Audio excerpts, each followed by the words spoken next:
Hello, I'm Jeffrey Halley, and welcome to BizTech's Asia's Inside Trading Show. This show is about trading. Every week we will discuss what trading is all about and what are the required habits that are needed for success as a trader. We'll also share trading ideas and themes, hopefully to help you make money. Our regular guest, of course, is Phan Vee Leung, founder and CIO of TrackRecord Trading Academy. V, welcome to the show as usual.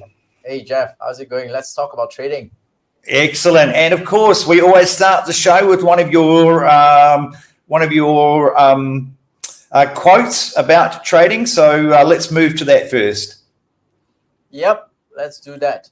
So a divergence from the usual quotes about trading habits and all. This is a quote from Ray Dalio saying, "Using leverage is like playing Russian roulette." It means that you are inevitably going to get a bullet in the head at some point. I would adjust this by saying not just leverage, it's extreme leverage, and especially when you don't know what you're doing.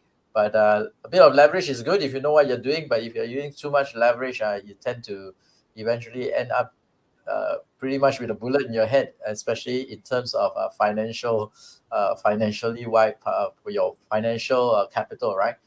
So sorry, what? I was going to say, over the course of my career in the financial markets, I've seen plenty of traders come a cropper for this exact reason. Yes, and most crises caused by extreme leverage at the margins, right? And it's usually the liquidations that cause extreme market movements. And this is what we saw yesterday in Bitcoin. Bitcoin is near all-time highs, and as you can see, here's the daily chart of Bitcoin. We started talking about it from July last year, and since then it's up more than 100%. Our latest episode was sometime a few weeks ago, and it's started to go ballistic from there. It's just before the approvals of ETFs, and we are talking about how much it will drive prices higher, and so indeed it has. What happened yesterday was that on the chart here, you can see this is a 30 minutes chart, which means it's a much shorter term chart. It's a spin chart, and on the yellow line is the all-time highs. We tried to test it yesterday during Asian time zone. We came close, but immediately it fell off. But in New York time, it succeeded to hit all-time highs. Typically, what happens when market breaches all-time highs is you kind of get a euphoria, and it's followed through. It triggers all those stop losses that are put just above market all-time highs, and then you usually see a follow-through. Or in fact, maybe you see a little bit of a pullback, and then it starts to go higher as well. But what we saw yesterday was a nearly 15% drop in a matter of hours, and it was quite a harrowing experience if you see these two corrections, and it's pretty wild. But that's pretty much par for the course in the crypto markets. But so I guess the natural question to ask is why was it so atypical of breaking all-time highs? Why do we see such a big correction? Yesterday, the reasons were attributed to huge volumes trading in the Bitcoin ETFs. I think there was some profit taking, but also this headline here, tumbles 10%. It's talking about the drop to where it currently is at the time of writing, but it went more than 15%, nearly 15% on the day before it recovered to down just 7%. But it was a lot of $1 billion worth of liquidations across crypto exchanges. So why was there this liquidations? What we've been seeing in recent weeks, in recent days since the ETF approval, was that inflows, new money being allocated to Bitcoin as an asset class, has been pushing prices of Bitcoin higher in the past few weeks. It's been gone steadily higher, but it fell almost 15% from the peak yesterday in a matter of hours, mainly because of funding rates, right? The funding rate for some of the alternative coins, meaning coins beyond just Bitcoin or Ether, beyond the main Bitcoin, main cryptocurrencies that are more famous, was around 0.29% every 8 hours. I'll jump in just there if you don't mind, V, because 0.29% doesn't sound particularly horrific, but what does that rate translate to on an annual basis? Yeah, it doesn't. It sounds pretty friendly on paper, but there's every 8 hours that would be around almost 1%, 0.9% a day, and on an annualized basis it would be 320%. Right. So Ouch. imagine borrowing money at 320% annualized rate just to speculate, and that's what this funding rates is the rates that the exchanges are lending to speculators and punters to fund their to borrow to buy cryptocurrencies. So they are borrowing this amount of cash from the you post some margin, and then you borrow dollars from them to buy these coins. And of course, it's unsustainable at 320% as time passes. It also means that speculative positions were huge, right? Funding rates are dependent on demand and supply.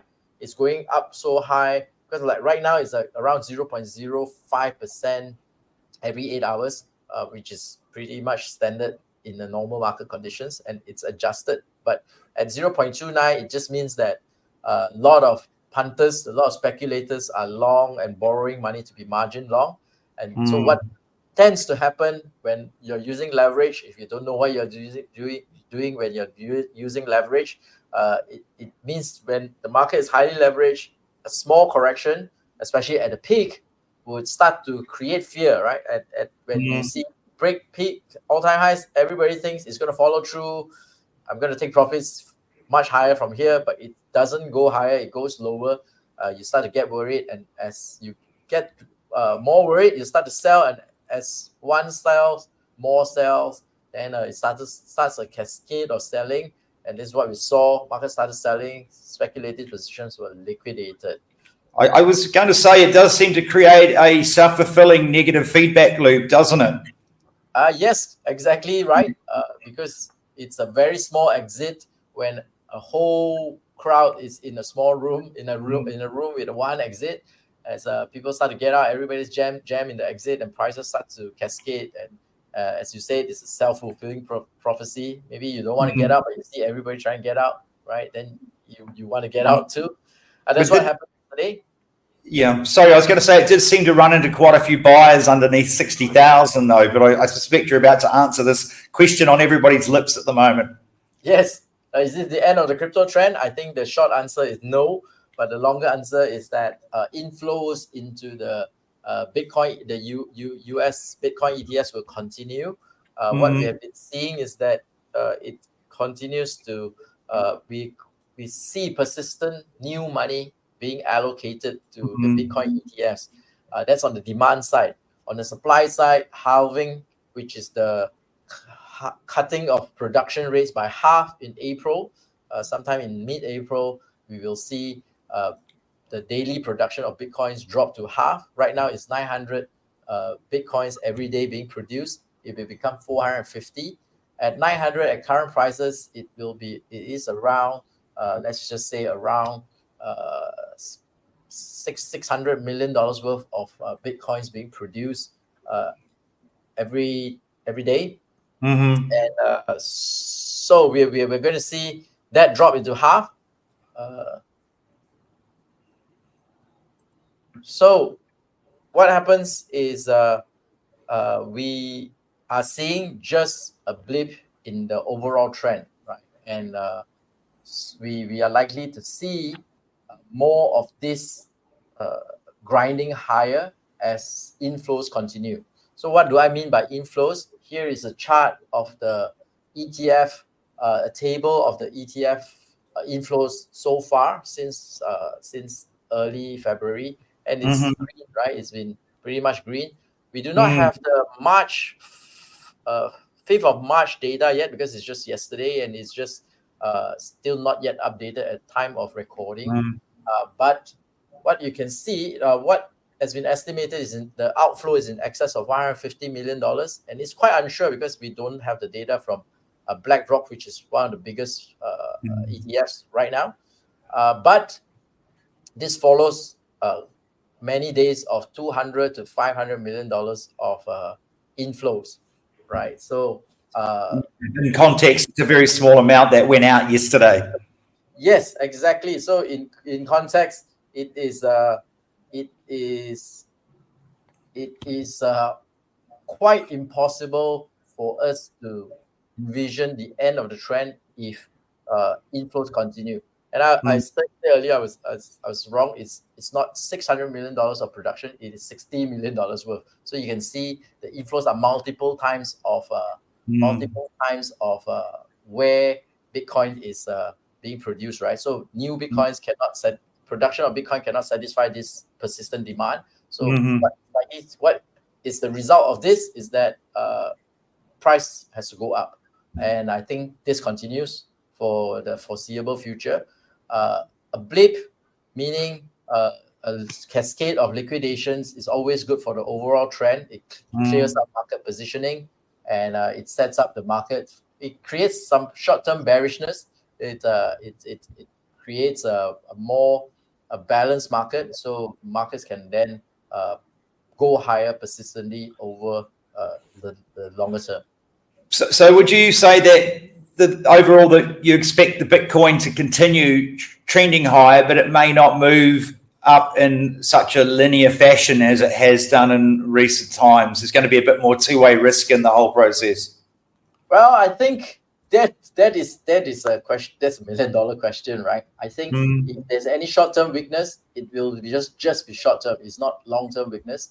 I do not want to speculate as to how fast it's going to regain all-time highs, but I believe it's going to be fairly soon, because when leverage money gets out of the way, but you have persistent real money coming in to buy the dips, as you said, there was huge demand below 60,000 in Bitcoin. It was just there for just mere seconds and minutes.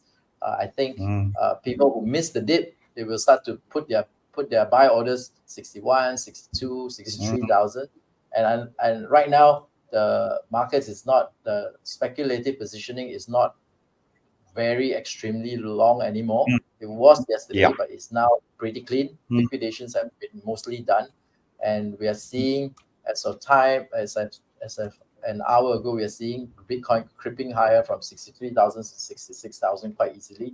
So I think it is a matter of time before we regain all-time highs.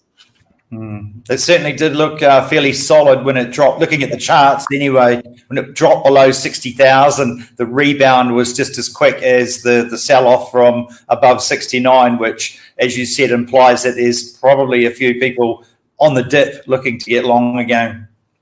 Yes, exactly. Wonderful. Okay, I guess on that note, we'll wrap it up and get back to the markets.